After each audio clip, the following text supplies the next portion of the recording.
મુક્તાનંદ સ્વામી તો ભગવાન સ્વામિનારાયણ આશ્રિત છે એટલે કહે છે એવું નથી હો. હા, ગુજરાતના મોટા મોટા લેખકોએ પણ ભગવાન સ્વામિનારાયણના કાર્યથી આ વાતની નોંધ લીધી છે. તમે કિશોરલાલ મસરૂવાળાનું નામ સાંભળ્યું હશે. એણે લખ્યું છે ભગવાન સ્વામિનારાયણ વિશે. શું લખે છે કિશોરલાલ મસરૂવાલા?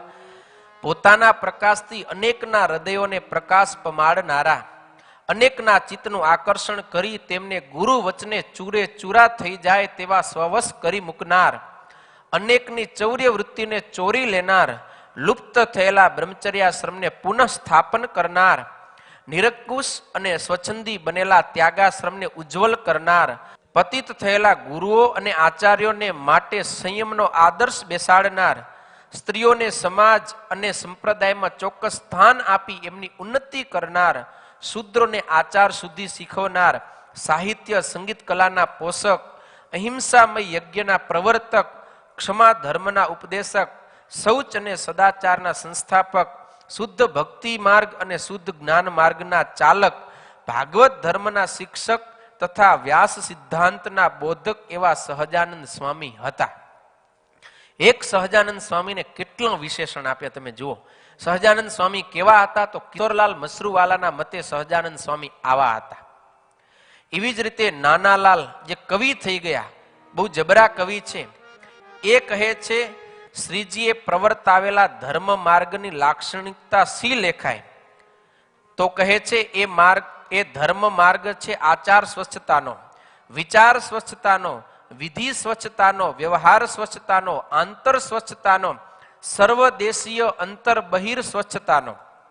તેથી જસ્ટિસ રાનડે શ્રીજી મહારાજને last of the old Hindu reformer કહેતા. ભાંગ ગાંજો તમાકુ તજાવી શ્રીજીએ ગ્રહસ્થીના જીવનને નિર્માદક કીધા. રંગેલા તુંબડા ફોડાવી શ્રીજીએ સંતોને નિર્મોહી કીધા. બાઈ ભાઈના દર્શન દ્વાર નિરનિરાળા સ્થાપી શ્રીજીએ દેવ મંદિરોને પવિત્ર કીધા. શિક્ષાપત્રી આપી વ્યવહાર શુદ્ધ કીધા. વચનામૃતો સંભળાવી જ્ઞાન શુદ્ધ કીધા. પ્રેમ ભક્તિ વરસાવી અંતર શુદ્ધ કીધા. પર્વો ઉત્સવો સમયા ઉજવાવી જનતામાં ઉત્સાહ ઉભરાવ્યો. ભવ્ય મંદિરો, અહિંસાત્મક યજ્ઞો, વિશુદ્ધ પૂજા વિધાન, પારણા, હિંડોળા, વસંત પંચમી, જન્માષ્ટમીના વૈષ્ણવી મહોત્સવો, જલજીલણી અને રામનવમીના સમારંભો કરી જનતાને ઉમંગી કીધી. ભાવ હિંડોળે હિંચકાવી પ્રજાને ઉત્સાહ પાયો, સંસાર સજીવન કીધો.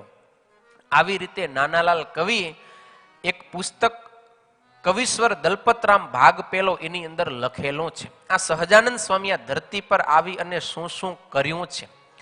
ગાંધીજી પણ કહે છે, ગાંધી વાણી કરી અને મુંબઈ આકાશવાણી પરથી પ્રકાશિત કથનનો એક સંગ્રહ છે. એના પેજ નંબર 209 ઉપર ગાંધીજી કહે છે, જે કાર્ય સહજાનંદે ગુજરાતમાં કર્યું તે રાજદંડ ન કરી શક્યો ને નહીં કરી શકે એમના તેજથી ડાકુ ચોર વગેરે સીધા થઈ જતા. સહજાનંદ સ્વામી જે કાર્ય ગુજરાતની ધરતી ઉપર આવીને કર્યો ને એ જે તે સમયના રાજદંડે પણ નતે કરી શક્યો ને હજી પણ નહીં કરી શકે જે સહજાનંદ સ્વામી કરી ગયા. એમ કોણ કહે છે? મહાત્મા ગાંધી. એવી રીતે ચંદ્રવદન મહેતાએ પણ સરસ સહજાનંદ સ્વામી વિશે વાત કરેલી છે કે સહજાનંદ સ્વામીએ ગુજરાતના પશુ જેવા માણસોને માણસો બનાવ્યા. તેટલા માટે સહજાનંદ સ્વામી ન હત તો આપણે ગુજરાત ગરવી કહીએ છીએ એવું ન હત. ગુજરાતમાં જે સદાચાર છે તેને સ્થાને એ જોવું ન ગમે એવું ગંદુ હોત. આજે જે ગુજરાતનું નામ સાંભળીને આપણું હૈયું ઉછળે છે તેને બદલે સહજાનંદ સ્વામી ન હત તો ગુજરાતનું નામ સાંભળતા આપણને શરમના માર્યા નીચું જોવું પડત. ગુજરાતમાં આજે જે સદાચાર અને અહિંસા છે, ગુજરાત ગુણવંતું છે, તેમાં શ્રી સહજાનંદ સ્વામીનો ફાળો જેવો તેવો ન કહેવાય. ગુજરાતને અધમ દશામાંથી ઉગારનાર અને અણીને વખતે આવી ગુજરાતનો ઉદ્ધાર કરનાર અધમો ધારકને પતિત પાવન સહજાનંદ સ્વામીને દરેક ગુજરાતીના વંદન છે. ગુજરાતનું તેજ ઝાંખું ન પડવા દેનાર જ્યોતિધર તરીકે કનૈયાલાલ મુનશી જેને ઓળખાવે છે એવા મહાપુરુષોમાં સહજાનંદ સ્વામીનું સ્થાન પહેલી હરોળમાં છે. તો આવી રીતે ગુજરાતના એક જાણીતા સાક્ષર ચંદ્રવદન મહેતાએ પણ સહજાનંદ સ્વામી કહેતા ભગવાન સ્વામિનારાયણ વિશે લખેલું છે.